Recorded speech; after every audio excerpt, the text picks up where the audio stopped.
Ready? Hi Jake, how are you? It's really nice to see you again. Thank you so much for doing this interview with me. And today we're going to be talking about your experience with mold and Lyme, your experience working with other practitioners, and your experience working with me. So, how are you today? Yeah, doing very well, Jess. Thank you for having me to talk about it.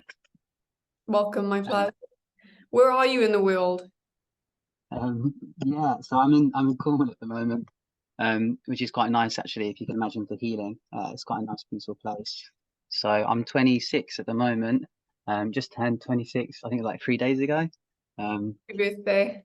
Thank you. Yeah, so that's like crazy because when this all kicked off, it's been quite a few years now. But basically, it all kicked off when I was in uni.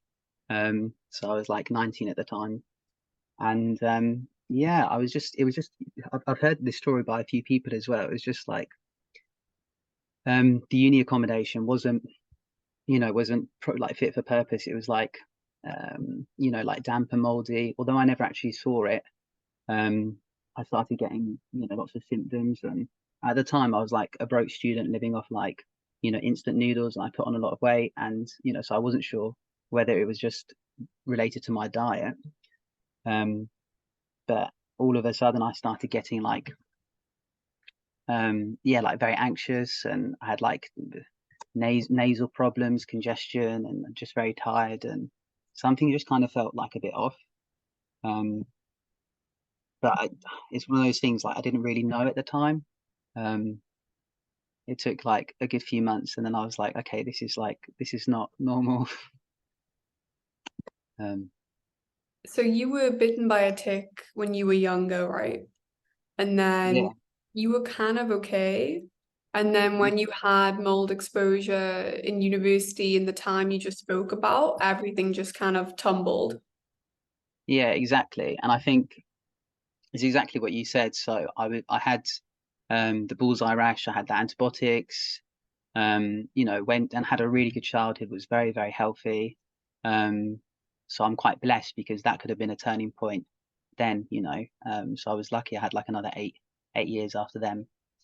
But I kind of like it's something with people that have like mold and Lyme illness. It's quite often they're kind of like very kind of like active, and they have like a kind of go go go sort of attitude, I suppose.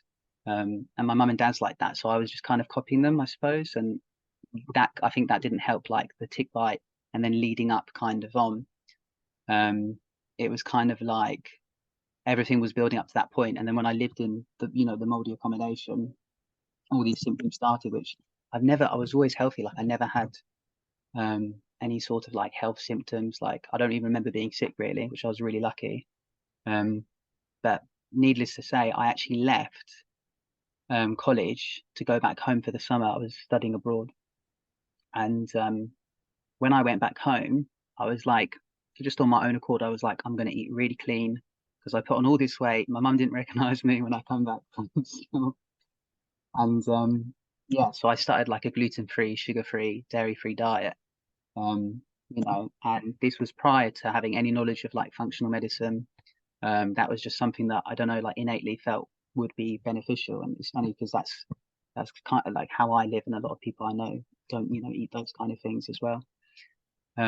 Yeah, and I lost all the weight and felt fantastic. And it was almost like my body just self detox, like just moving out, eating really good nutrition, exercise. I was actually doing really well.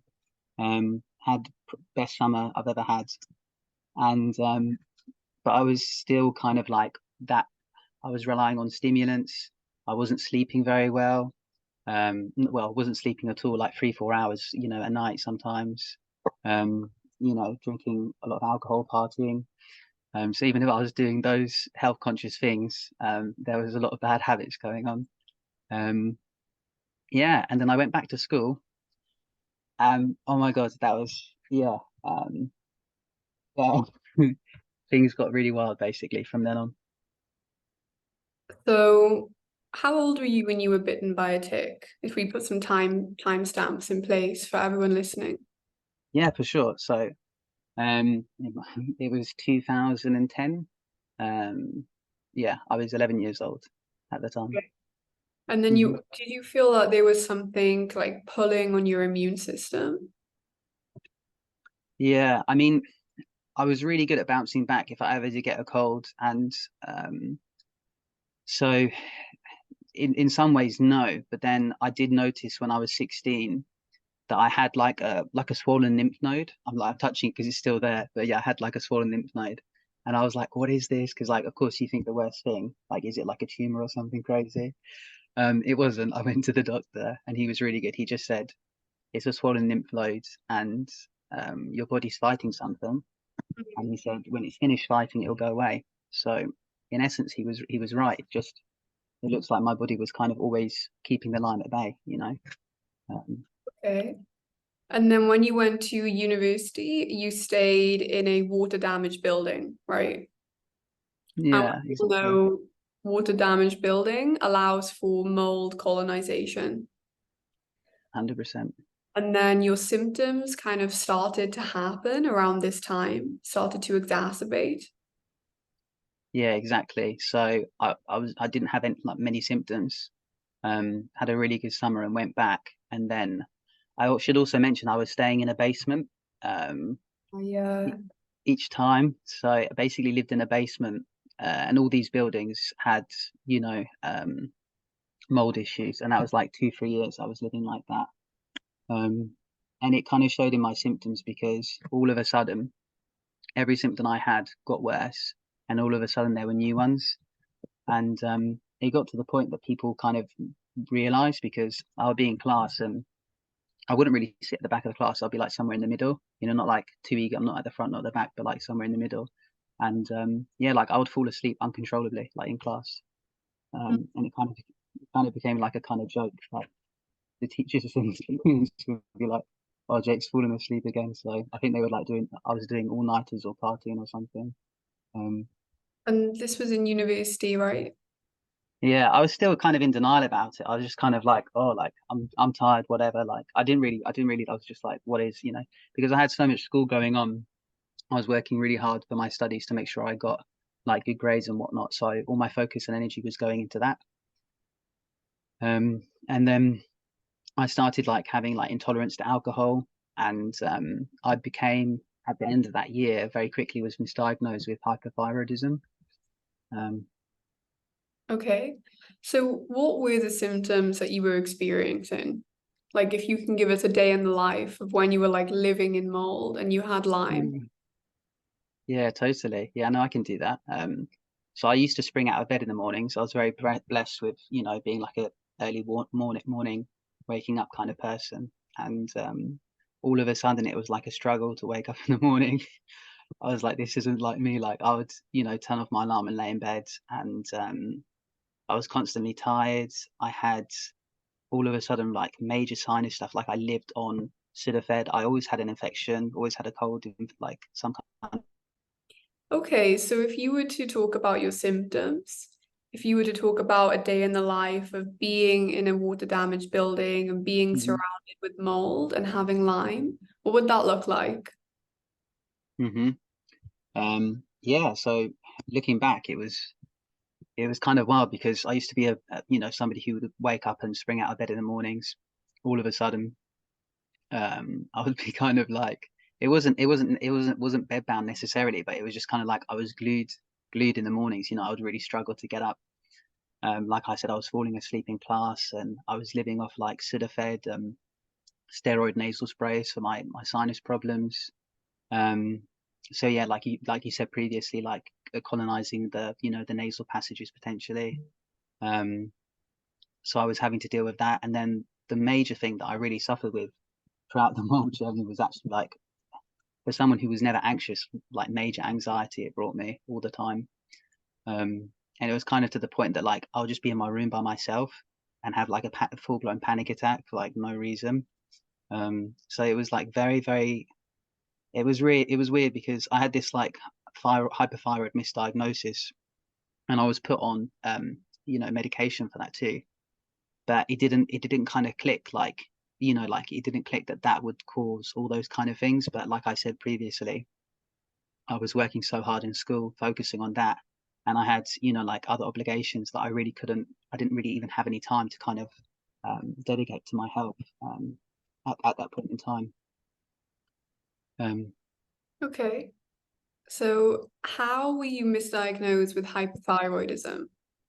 And do you think misdiagnosis is common in mold illness? um, yes, yeah. To answer your question, is it common? 100%. Same with Lyme too. Like it's kind of like that great imitator. Um, you know, I don't think most people that I've spoke to, they get misdiagnosed with chronic fatigue or you know, fibromyalgia or some sort of you know, and they're all syndromes as well. That's the other thing. There's no like kind of official diagnosis. It's kind of like, oh, you have these symptoms, we're going to give you this label and then push you along. And there's no real kind of like, there's nothing really there. It's like, so what are you going to give me? But for that point, when hypothyroid came, I was like, oh, fantastic. You know, like with my naivety, I was like, oh, I can take a pill. I'm going to take it forever, but at least I'll go back to how it was, you know, like, you know, boy, was I wrong. So, um, the way it got misdiagnosed was when I went back to England. Um, I went to see my GP, and they just did a TSH, and based on that, they just diagnosed me. Which, you know, in essence, they should have looked a bit more. They should have looked a bit more. I mean, I'm no doctor, and I'm not going to give medical advice, but from my kind of point of view, I was quite early, and I don't fit the mold because I'm like this young male as well. Like, you know, don't get me wrong, it happens, but I'm not the kind of like the majority type that would fit that, you know, hypothyroid you know, diagnosis. So yeah, it was really interesting actually. And then I went back to uni. I was on thyroid meds at this point, and I was still falling asleep. I gave it like 6 months. I like spent a whole summer just kind of like, yeah, just like lounging around because it was yeah, I was a bit like, I don't know, it was like a kind of self-pity. It was like, honestly, it was like 4 months of self-pity, which is really bad, and I don't recommend that to anyone. Because it doesn't, honestly, it really doesn't help. But that was like the one time that I did do it and went back to uni, and I was like, okay, this is weird. So before going back quickly, I did have a sinus operation as well. Because the mold really did, like, it caused loads of like polyp growth and stuff as well. So I had to have an operation for that. Another round of antibiotics, and went back to uni. And then, yeah, I was still falling asleep. It was so weird. Like nothing really improved, basically. So how did you actually get your diagnosis that you had mold illness? Because I know that you went to a dietitian Yeah. and you actually came back very positive for Aspergillus, and he was Hmm. mold literate, so he didn't give it any further thought. And then this is going to lead Hmm. on to our discussion about what do you look for in a practitioner? What are the green flags and what are the red flags? But I just want to hear how you actually finally got, you know, the clinical pill and the diagnosis. Yeah, totally. Yeah. It was really hard because there was a lot of things in between them. But um, like you said, I did do see a nutritionist, and we did, you know, we did. It was Great Plains in the time where we did like a stool test, SIBO test, and oat test as well. And I had some money left over after I dropped out of school. I managed to get a refund and whatnot, which was fantastic. But I was kind of like on a budget, and I thought, this isn't getting anywhere. We just did like 4 months of gut protocol, still felt the same. So I tried this hypothyroid thing, tried listening to him, that didn't work. Saw this nutritionist, that didn't work. And then, so I was like, what have I got? So I looked through all these tests and saw that on the oat test, a marker for aspergillus was high, and I was like, that's interesting. And honestly, it was with a lot of luck that I just looked up mold illness, and surviving mold. Dr. Shoemaker's website came up, and it was like a light bulb moment when I saw all those symptoms on a list, and I was like, every single one of mine ticks. I was like, oh my God, this is it. And it made sense because I lived in mold. In one of the places we had like this really bad sewage problem as well, and it was just like it clicked with all the symptoms. Like when I stayed at my girlfriend's house like a couple nights, I noticed that all my sinus problems went away. But then when I went back to my place, which was like, like toxic, all of them came back. So it was really, so it kind of made sense. And at that point, it was almost like a self-diagnosis. But yeah, like you said, you kind of need the right person who knows what they're looking for and what they're doing, which I hadn't found at that point. So what did the dietitian say to you? And do you Yeah, think just doing a gut protocol can fix mold? Because personally, I know it can't, and I know that you know it yeah, can't too. exactly. Um, no, it won't fix it. You have to do so. I did. I went to see a functional medical practitioner in the States. You That flew, was the right? first. As Yeah, like found out it was so important to you that you just flew over. yeah, I was really keen at that point to nip it in the buds.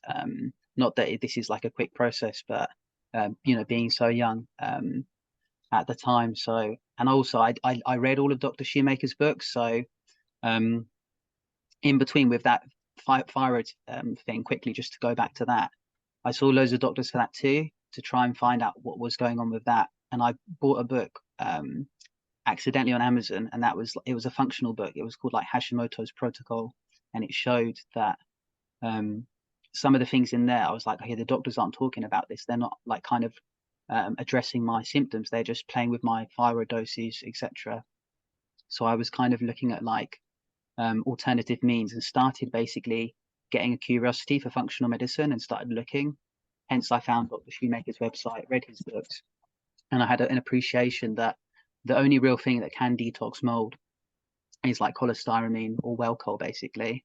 Um, we don't have it like really available in England, and also the labs that you need to do are very complicated to get done over here. So I did contact someone, and it didn't really, who is in England, and that didn't really work out. So I was just like, I can't wait. I need to sort this out. So I had like a 15-minute call with this doctor. She had it herself as well. Um, and she said, well, I need to see you to know. So I went over to see her, and it was fantastic because when I was actually in her waiting room, I was so confident this time, by the way, that I had this mold illness that I actually asked her to prescribe me cholestyramine before I even got there. So it was waiting. It was like waiting there for me even. Um, and then yeah, I was in her office. She came in, told her basically what I'm saying now to you, and she was like unequivocally, you have this. And I was just like, oh my God, I have a label. It was weird to celebrate being sick, but I was just like, yes, finally we have like a label to put on this.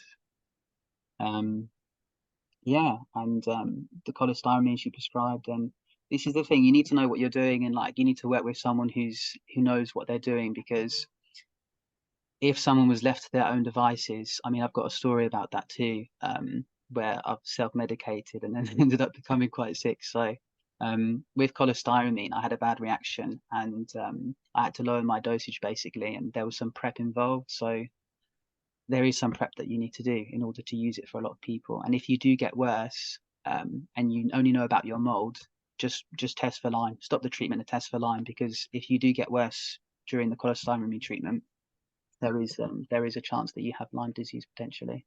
Hmm. Um, Yeah, I agree with you. You cannot do mold illness and chronic inflammatory mm, response syndrome solo. yeah, Do you think? yeah. No, I mean, I'd agree. Totally agree. I think at the time, I had a very limited budget, and I remember seeing her and this doctor who prescribed cholestyramine, and I couldn't really continue to see her. So I was just like, well, she just said, and even she was like a shoemaker certified doctor. Even in her kind of the way she was practicing, she could have given me some more kind of information and to like deal with the symptoms, because it was awful. Like, I don't want to put anyone on off cholestyramine. A lot of people that I know, they take it, have a fantastic time. They're like, I love this stuff. Um, but honestly, it made me so sick. I was like sweating and shivering, and yeah, like had all sorts of stuff coming out of me. Honestly, it was really just like I'm probably at the extreme, like of one of yeah, I'm at like an extreme of symptoms with cholestyramine. And the thing is, all the mold symptoms that I had, oh my God, like the anxiety, I was so happy to get rid of it. So I did 3 months, and finally it went. It was fantastic. All that anxiety and stuff. But then I had the Lyme along that, I stopped the treatment and tested for the Lyme. And that was a whole palaver in itself, because while I was doing cholestyramine treatment, not to put anyone off because this is so individual, but I had like kind of like a mini seizure. And I was like, this is so weird. And at that point, I hadn't tested for Lyme, but I was quite confident that the Lyme was an issue, because there was a period where I like woke up in the night with like new symptoms, and like all of a sudden something was different, and I could never pinpoint that evening. I was like, why was that? And I don't know. We'll never know for sure, but I can't help but think that that was like the Lyme kind of being dormant and resurfacing, like my immune system like was compromised, and the Lyme could kind of like become active. But so tested for the Lyme, and I ended up I went to hospital basically because after that like seizure, I couldn't really like talk or speak, and for a little bit, only a short term, but it was very scary. So I went to the emergency department, and they were so curious because the first thing they do when you go into the emergency department, they're like, okay, so what medications are you on? So I told them I was on cholestyramine, and they never heard of it. They're Googling, like, they're searching, like, what is it? So they come back to me and they're like, okay, so you're a 21-year-old, man with like high cholesterol. They were just like, it's like, and I was just like, I wanted to bang my head against the wall because I was like, here we go. Because that's its indication. It's used to lower cholesterol traditionally. So they wouldn't know about its like off-label uses that we were using it for. And then I saw an infectious disease specialist, and that was like a turning point in a sense, because he came in and he was really worried about neuroborreliosis. Like after I had these neurological symptoms, that was his main concern. And yeah, I just said, look, there's this Lyme test I want to do. And then he said, yeah, let's do it. And we sat down, I showed him the test, and I also showed him my C4A, which we did in the States. And that was the one mark out of all those tests that he knew. And he was shocked because it was so high. He was like, oh my God. So he prescribed me IV ceftriaxone. For those that don't know, it's like intravenous antibiotic. Yeah, and he prescribed that for, I think it was like 3 weeks.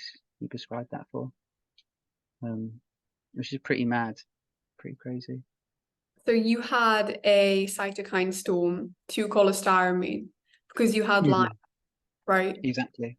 This is in the literature as well. So it's in one of Dr. Shoemaker's papers on chronic inflammatory response syndrome. And this is why it's so important to not try and do this solo, because you need to understand these clinical pearls. 100% agreed there. Yeah. And it's not something, the thing is, like you said, there is research on it. But honestly, like, again, with the banging my head against the wall, come across it, experienced it, but nobody talks about it. And it's just like, how does nobody talk about this stuff? I mean, we've spoke mutually about, like that kind of, like a mutual frustration that nobody kind of knows this stuff. Yeah, so it is frustrating. But if you find the right person, then you'll be fine, in the good hands. So what are some green flags in a practitioner when it comes to mold and Lyme? Yeah, I think do your research beforehand. I think be informed as much as you can, because when you're in that kind of like, when you're in sickness, you kind of almost have like a panic and a desperation, which is totally understandable. But at the same time, you kind of have to just like be patient, slow things down, and pragmatically search for someone who's the right person, because ultimately you're going to be working potentially, well, it will be for months, if not years, so you want to be finding somebody like that you can have a partnership with. So I would say research deeply and be informed, but also, like I went to one clinic previously. So if I give an example of like a red flag, when we were doing Lyme treatment, they were always like, every few months they'd be like, oh, you need to retest. And they would only let us test with one clinic specifically. And me being the rebel that I am, I tested with a different clinic, and they were like, oh, we're going to have chats about whether you can be a patient here still. And I was like, what? This is crazy. So yeah, seriously. So it's those kind of things that I'll just be kind of aware of. Like if they're pushing like, oh, you got to do loads of ozone and do loads of intravenous and all this, like don't get me wrong, those things have its place and they can be very helpful. And I'm not discrediting the help they can provide to other patients. But at the same time, if you find somebody being like, oh, you got to have it, you got to have it, then I don't know, just be a bit like bit wary of that. Yeah, I agree. Yeah, yeah, and green flags for me personally would be like somebody who likes to who's always kind of developing. I mean, in the functional world, there is a lot of people like that, but keep developing their research and, topping up on their education. If somebody has good biochemistry, I think that's, for me, that's just a personal point of view, but I think that's really important to understand like things on a biochemical standpoint. That will really help you, but, because that's not something that a lot of patients have. They need a practitioner that has that knowledge. And a lot of doctors don't even have it. They just have one or two classes on that, and then they totally forget it and they never go back to it. That's kind of why I don't know, I always kind of found myself liking talking with scientists and talking with like pharmacists over doctors, because they have more of that kind of understanding and knowledge on a biochemical standpoint, and also like they're more informed when it comes to research. I think, not to discredit doctors, because I've met some fantastic ones, but yeah, a lot of them, they're just learning how to prescribe, and what to prescribe, and not looking for, like a root cause approach. I feel like scientists are a lot better at that, to be honest. So that would be probably my recommendation. Do you think it's important for someone to be a specialist? Personally, I do.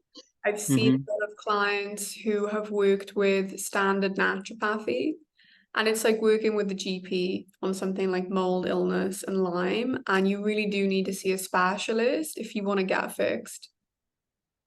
Yeah, I'm totally with you. I think there's a lot of people who they kind of, I mean, we all know about that saying, like, don't have all your eggs in one basket. But when it comes to seeing a practitioner, if you see someone like that, they're not going to be like a specialist in that field that you need them to be. So I think there's a lot of mold and Lyme specialists out there, actually. A lot of them are on the down low, and I can totally understand why. So it's just finding them. But I think seeing a specialist is, yeah, somebody who like tailors in that kind of niche would be good. Do you think it's a red flag if someone does not work with a doctor? So I'm not a doctor, I don't have an M. Mm, And personally, when I see people trying to treat mold and trying to treat Lyme and they don't have a partner medical doctor, I see this as a red flag because I understand my skills and I cannot prescribe. And you need prescriptions, you need antifungals, you need the antifungal nasal sprays and the cholestyramine. So what would be your thoughts on this? So do you think it's a red flag if you have someone who does standard naturopathy or standard health coaching and they don't work with a doctor or a partner MD in mold and Lyme? mm. Personally, I do because I understand you need prescriptions. You need prescriptions for the cholestyramine, the antifungals, and the antibiotic nasal sprays. And what would be your thoughts here? Yeah, totally. I agree. I agree, to be honest, because getting cholestyramine is in itself, in Europe, for example, is cumbersome, to be honest. And you do need somebody who can just write a prescription. Not everyone will be happy to do it. I mean, if you've got like somebody who who could write you a script, then fantastic, and could help you with that. But not everyone is so fortunate to have that. So, like you said, I think it's okay. If you're a naturopath, you could be a nutritionist, you could be, do you know what I mean? I don't think it matters so much the background that you have, as long as you have biochemical understanding, as long as you've done the protocol and you know how to do the treatments, then it's totally fine. It's just you need to have a doctor, who's willing to prescribe and, potentially follow up with you as well. So yeah, no, I do agree with that for sure. Do you think it's a red flag when people try to treat mold without these prescriptions? Yeah, big time. Yeah. Um, yeah, I mean, there's lots of talk, and I don't want to, honestly, like, it's so individual. And if something helps someone, I'm not going to discredit it at all. But there's a lot of talk between, for example, like using like a zeolite and all this, like, is it bentonite clay? I can't talk from personal experience because I've never actually used these. Like, cholestyramine for me was like I said, it made me very sick, but it was very, very effective. Um, and based on the research, that and Welco was the only things. I think there's some research on okra potentially, but I don't know. It's not as effective. It's like the percentage wise, it's not. you'd have to take quite a lot for a longer period of time potentially. Mhm. So yeah, I'm not sure about these other binders, and I think it's potentially dangerous. Like you see a lot of people recommending these and other things, not necessarily binders, but other things for mold treatment. And I'm not going to say there's going to be no clinical benefit, but I would be very surprised if there was, to be honest. Yeah, you've been in the space for a really long time. Yeah. And me too. But now I'm seeing a lot of people talk about mold. They want to Mm, start treating mold. They want to start treating mold illness. And exactly. personally, I think a lot of it is coming from a financial gain because Totally. people are understanding that it's not cheap, it's specialized, and you can potentially get a lot of funding from one client because they'll be working with you for maybe 6 months Hmm. to a year or more. Hmm. But personally, from what I've seen, some of these practitioners, they don't even know who Dr. Shoemaker is. And I'm not Exactly. saying that Dr. Shoemaker is, the end all to mold treatment, but he did discover it and he wrote all of the papers. So if you don't know who he is, it's a major red flag. So what would you say to people who are going to work with a practitioner like that? Yeah. No, I'm totally with you. You don't necessarily like. Don't get me wrong. Dr. Shu offers his own kind of like materials and courses, and I don't necessarily think you have to go down the route of learning with him. He's very dogmatic in his approach, and there's a lot of other practitioners that they adopt his stuff and they have their own kind of swing on things, because his is a bit cookie cutter, not to be, do you know what I mean? Like, don't get me wrong, he I agree. discovered the illness. Yeah, exactly. Yeah, he He's just very dogmatic. Yeah, yeah. totalitarian. Yeah, he's kind of like it's my way or the highway. Yeah, Yeah, yeah. but he's very good, and I think you don't necessarily need to find a practitioner who's like worked with him per se, but you do need to find someone who has like the knowledge and who's done their research. And if they haven't heard of Dr. Shu, then I would be quite skeptical about them. I mean, the doctor I saw, not only did she work with Dr. Shu, but Dr. Shu actually diagnosed her. That's how, she had it. And I've met a couple other doctors who've also worked with him, and everyone has an appreciation for his work, honestly. But I think there's a lot of people out there talking about mold, and I think I don't know. I'm wondering like if what they're talking about mold is like obviously yeah, like mold is toxic, and to do other things to just detox it. But I think if those might be effective. For example, if you didn't have the HLA gene, Exactly. Yeah, yeah. yeah. But if I don't know if you'd like to speak on that for other people so they'll know what that would be, if they don't know. Yeah, so actually a very unlucky percentage of the population, it's about 1 in 5 people. Hmm. So it's around 22 to 25%. They have a genetic predisposition in the human leukocyte antigen gene. And this means that they cannot detoxify from mycotoxins correctly.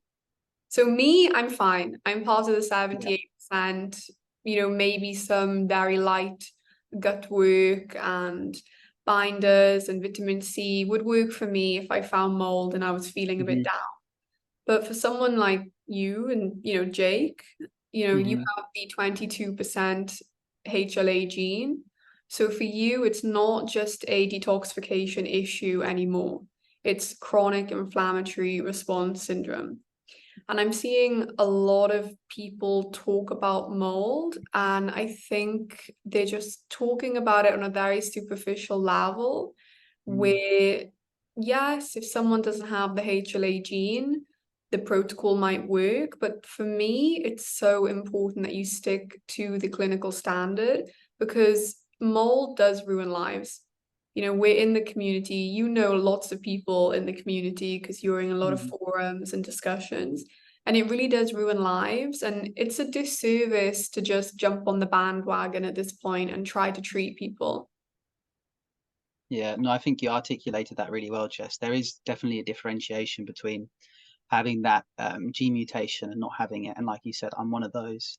And there is unlucky few because, you know, I was kind of thinking to myself when living in mold, I was like, why is nobody else getting sick? Like that actually was a thought to me. I was like, well, if I'm like that, how come they're not like that kind of thing?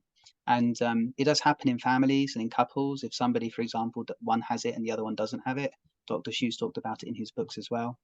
You know, or a lot of the family be like, hold on a second, he's fine though, so why doesn't it affect him? And then all of a sudden it's like psychosomatic. So I think that's an important point to distinguish as well. Yeah, I mean, there's a Moldy movie, right?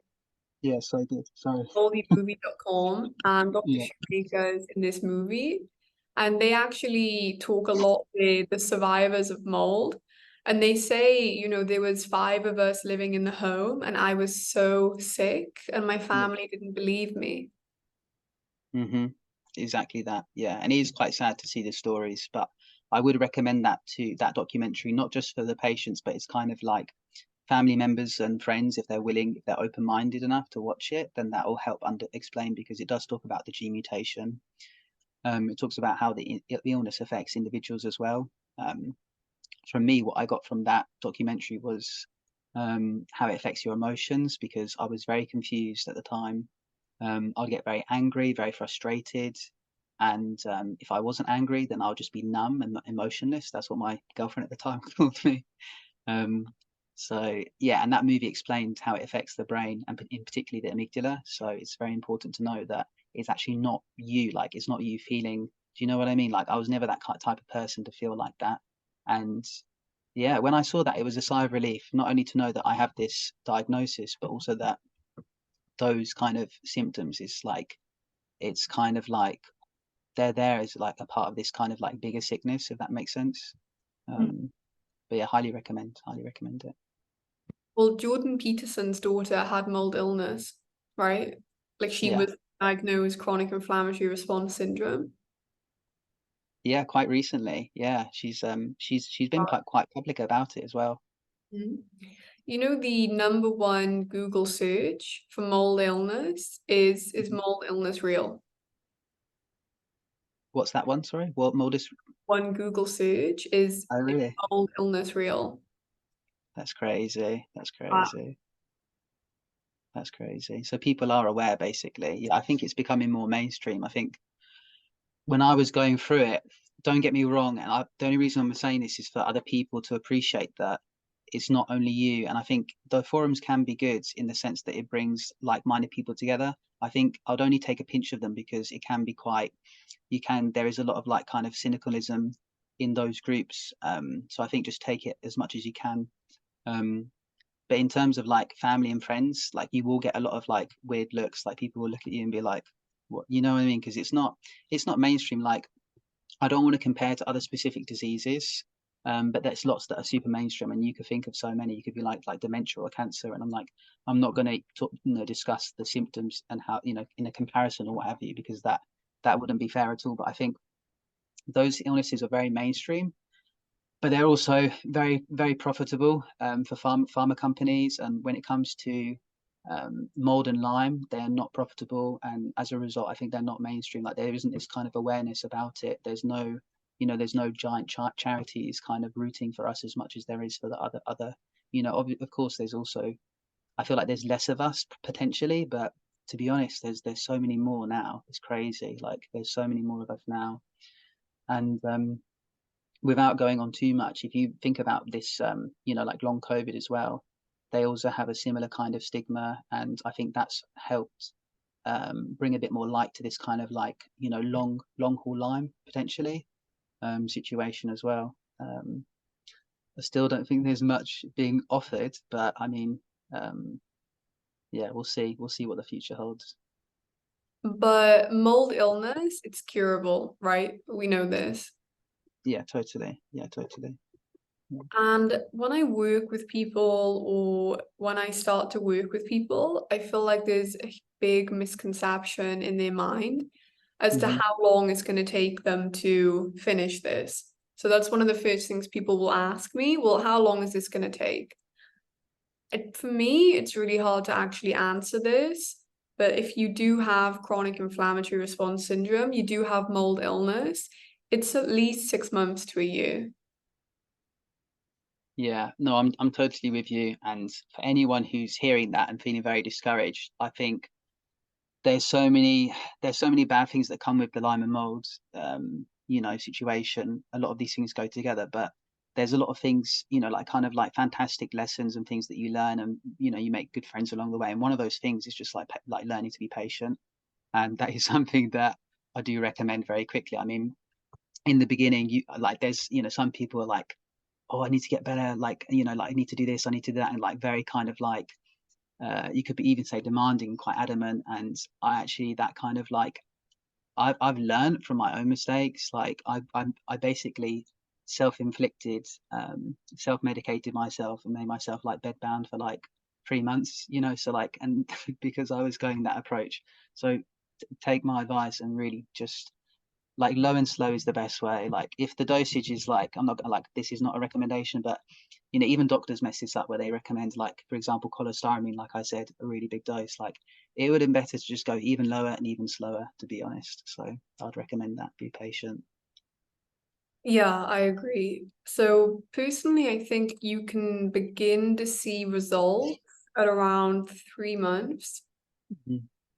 I think if you have mold illness, Lyme and the co-infections is trickier. But if we're solely Yeah. talking about mold illness, I think 3 months you can begin to see results. But then it's still around 6 months to a year to then correct the cell danger response, correct the brain atrophy, correct the hormones, correct the nasal passageway, correct the gut. Hmm. So it's not like pushing a button. And this is what people really have to understand.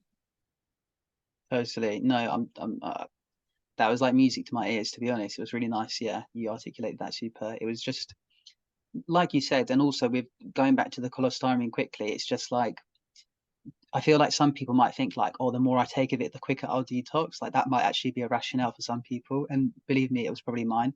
But I did really well. For me, in 3 months, I took a very like honestly like the smallest dose 3 times a day before meals. And after 3 months, that was enough. Like I had 4 tubs of cholestyramine, 4 giant tubs, like the biggest you could buy from Hopkinson's in the States. Like I was like ready. Like if we have like a nuclear meltdown, like I had enough to last me a lifetime. But you don't even need that much. Like I never used it. I wouldn't use it again anyway. Unless I needed to because of the effect that I experienced on it. But you really don't need that much. You can go very slow and you can go very low. And like I said, 3 months for me was enough to get rid of the mole symptoms. And like you said, the Lyme stuff is a bit trickier. Is a bit trickier, I think.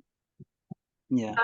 We can actually see the brain atrophy on an MRI called neuroquant, but Yeah. we don't have that in the UK or the EU or Dubai. You can only really get it in America, but we Hmm. can see the neuroquant MRI brain atrophy of mold and Lyme. That's right, isn't it?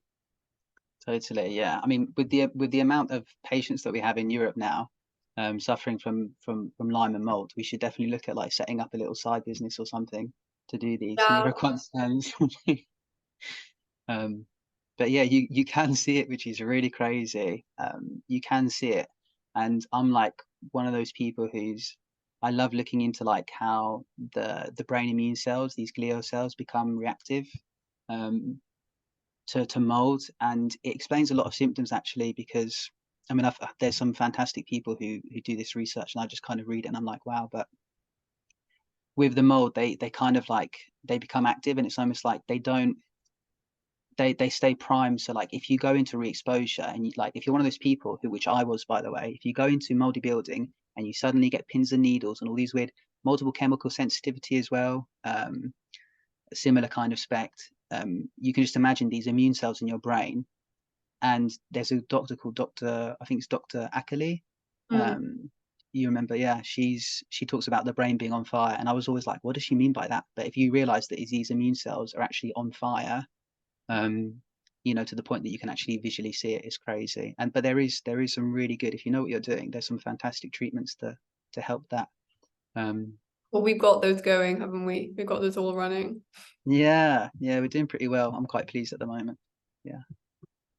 So, what are your goals now to manage mold illness? Are there any specific outcomes and improvements that you're working Mhm. towards? And if so, how are you striving to achieve them? Yeah. Yeah. I mean,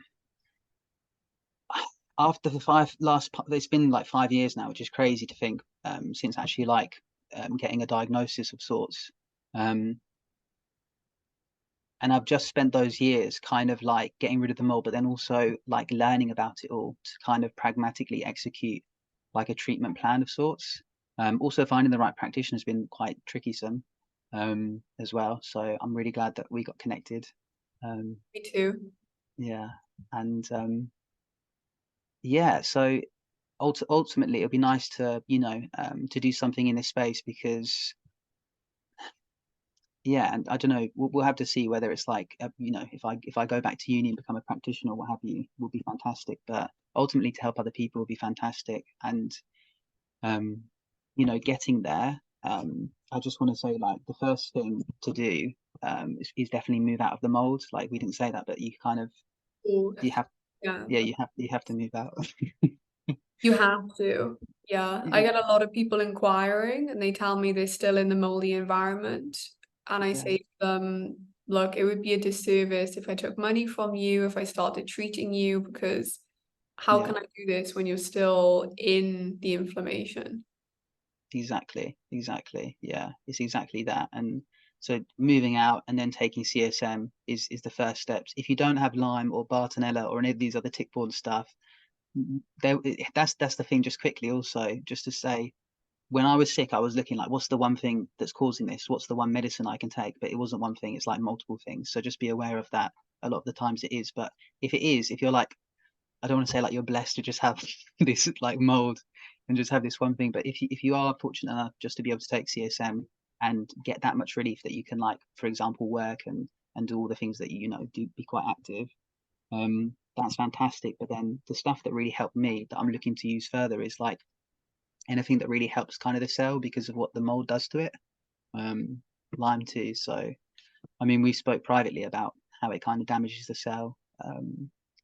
And that can cause chronic fatigue in itself and loads of other problems because even hormones are produced by the cell. Your immune system's like controlled by the cells, so if they're not working optimally, I think there's a whole push actually. Like recently I've seen all this kind of, we had like the functional health thing, I think now it's like cellular health, and everyone's big on like red light therapy and cold therapy and sauna. It's like, I don't know if they know how these are working, but a lot of it is actually like down to the cell, Mhm. um which is like fascinating. So I adopt a lot of those kind of things. That's kind of the approach that I like to take. A lot of it's very affordable. A lot of it's quite like, some of it's even free. I'm lucky my mum's got a pool.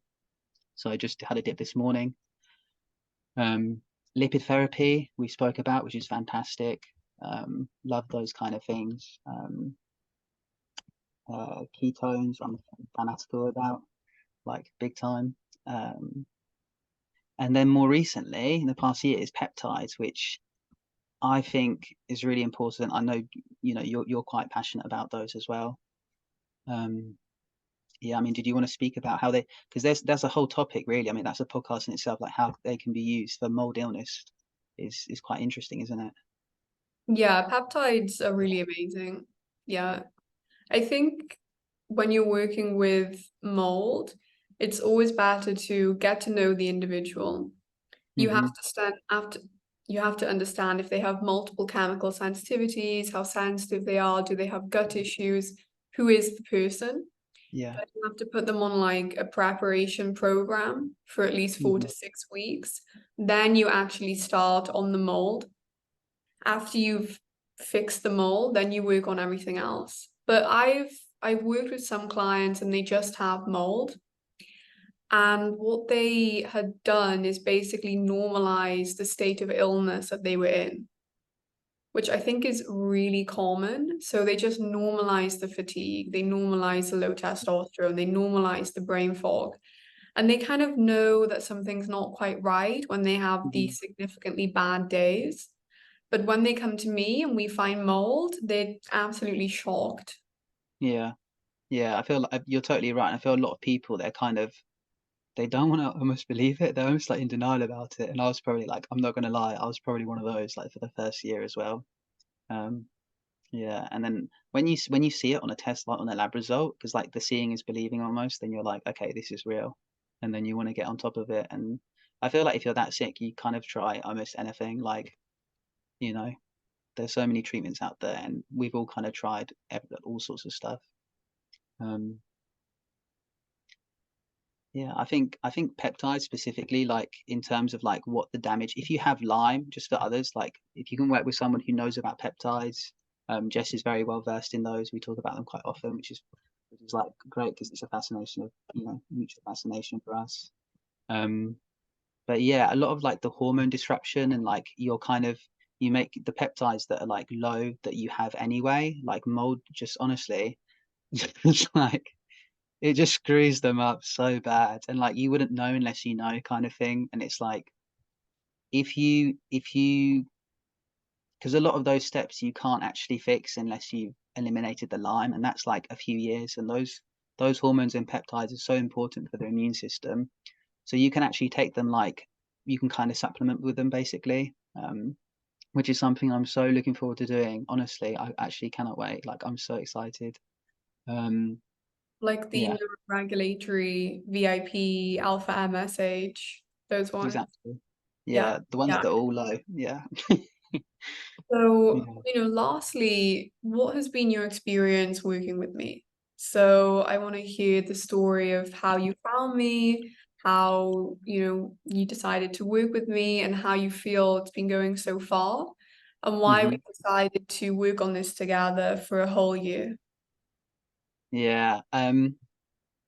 I mean, it's been 3 months now, and it's gone so quickly, and I'm very kind of like pleased with the kind of partnership that we've developed together, which is fantastic. Because, like I said earlier on, you really need that, and it's tricky to find. I mean, you kind of check in with me anyway, because like I do go. I'm kind of sometimes I'm like MIA for like a week at a time, and you'll be like, Jake, we need to book in a call. Do you know what Yeah, I mean? okay. Like. Like pilot, co-pilot, right? Exactly, precisely. Yeah. Which is nice because when you go to other kind of like clinics and what have you, you won't get that. If you don't call in to book in, then you won't see them, kind of thing. Yeah. That is literally how it is. So it's nice to have someone check in, but also I was looking for someone. I'm like, I, always been like inherently skeptical, anyways, and very kind of like I have to double check anything, kind of thing. And that is that is something that I recommend to all Lyme patients and all mold patients anyway, regardless. Um, and yeah, I think we just found you through Neutro clinic in London, and yeah, and then we just kind of started talking, and I think we just had like an hour chat basically, and you developed like this really cool protocol. I was like, bloody hell! I was like, this is crazy. I was like, because I love all the sciencey stuff, and Jess just made this like it was like a dossier, like a document with like all these references, and like, okay, we can do this and we can do that, and there's like a lot of the stuff on there was stuff that I've been wanting to do and stuff that I was going to approach you about, but you didn't even know that I was going to say like, could we try this, kind of thing. Um, yeah, so I was really quite impressed. And you do, if that's the thing, like we're all learning, and that's something that if you're passionate in this field, it's going to be a lifetime obsession. It's like we're not always going to have the answer, but one thing about you is even if you didn't have the answer, you will go away and hunt for it. You'll go away and research for it, which I found that fantastic, because so many doctors I've actually shown them stuff, and they just look at me and it's almost like they just ridicule you because they don't understand it themselves. It's like but the patient does, but you don't, kind of thing. So um, yeah, so I've had a really pleasant, enjoyable time, to be honest. I'm really looking forward to what we're going to do in the future. Very much. Thank you so much. My And pleasure. all the mold practitioners are boomers, aren't they? Yeah, I was saying this. You're like one of the youngest Right. ones. Yeah. Yeah, yeah, they're all like 35 plus or something. So for Yeah. me, it's really nice to work with someone who's the same age as me. Likewise. Yeah. No, I've really enjoyed it. It's like really needed, you know? Mm, yeah, And definitely. oh, sorry, Jake, what were you gonna say? No, I was just agreeing. I was just being really agreeable. I was like, yeah, yeah, I agree. I only take on a handful of clients because I like to give a lot of attention. Because Mm. when you are really ill from mold and chronic inflammatory response syndrome, you do need to have a friend. Yeah, totally. I couldn't agree more. And also, you do need to see someone more regularly. Like, even once a month, I would argue that that might be not enough. I feel like probably every 2 weeks minimum. And you know what I mean? For some people, it would be, like affordability would come into it. But if you can, like, your health is your wealth, and it sounds cliche, but I'll definitely invest in that, because without that, what do you have?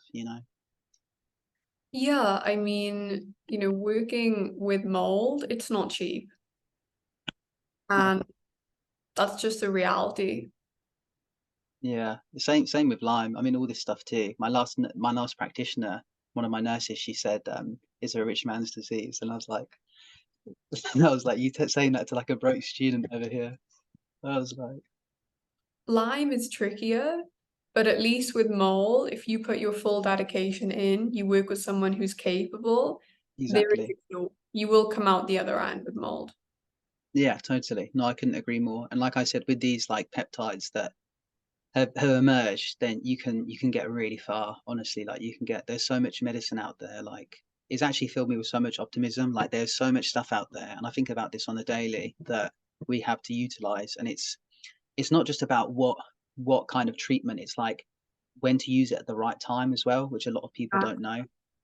Yeah, exactly.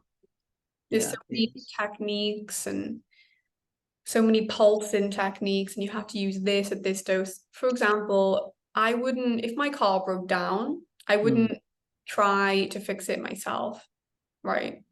yeah, This is the same with mold and Lyme. It's very hard to do it solo. And I get a lot of comments on Twitter and Instagram of people trying to figure out this part and this part. And it's just really difficult, especially if you have a moldy brain and you do need to work with someone who's experienced. yeah, totally agree. Totally agree there. Do you have any last comments or anything that you'd want our audience to hear just as a final goodbye? Thanks, Jess. I was just gonna say, like, don't get discouraged to people, because you just you almost just got to keep on knocking on the door. And I know when you see these, like, sometimes doctors that, I don't know, sometimes they can even like ridicule you and whatnot. Just honestly keep on knocking on the next door, because one door that you knock on will eventually be the one, kind of thing. Um, yeah, so just stay determined. It's really easier said than done, believe me, but it is worthwhile in the long run. Thank you Um, for having me, Justy. No worries. And what would you say to people who aren't sure if they have mold? Do you think it's a good investment to invest in a test and eliminate if they have mold? Yes, definitely. Yeah, because you're never going to be well unless you like move out of it and then get rid of it. So, and yeah, if you're unsure, because I was unsure, yeah, just test. If you can do, that'd be fantastic. Okay. Well, thank you so much, Jake. Thanks, Jess. It's been a pleasure. Thank you for having me on. I'll actually see you very shortly for our one-on-one, and I Wicked. can't wait to talk to you again. So thank you so much. Thank you for your time, Jess. Thank you. Bye.